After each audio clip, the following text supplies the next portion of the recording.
ให้បងឯងដឹងឯហ្នឹងថ្ងៃហ្នឹងពេទ្យចុះមកចាក់វ៉ាក់សាំងនៅភូមិយើងពិសេសអ្នកមានផ្ទៃពោះដូចជាបងហើយនឹងខ្ញុំអញ្ចឹងណាដឹងចាក់ធ្វើអីទេខ្ញុំខ្លាចមកជុលខ្លាចអីបងដូចសម្អល់ខំអញ្ចឹងហ្នឹងមែនបងអត់ឈឺទេខ្ញុំធ្លាប់ចាក់នៅសាលានិងនៅភូមិយើង3ដងហើយខ្ញុំក៏ធ្លាប់ចាក់នៅរោងចក្រដែរអត់ឈឺទេហើយចុះឥឡូវណៃទៅចាក់ធ្វើអីទៀត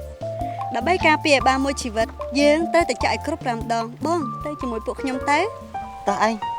ទៅចាក់ថ្នាំហើយចាំយើងទៅស្រែក៏បានដែរណាទៅ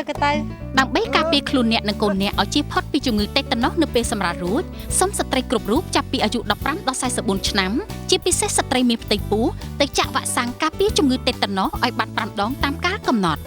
នៅមណ្ឌលសុខភាពឬនៅពេលគ្រូពេទ្យចុះតាមភូមិលោកអ្នកសូមរក្សាបានចាក់ថ្នាំឲ្យបានល្អ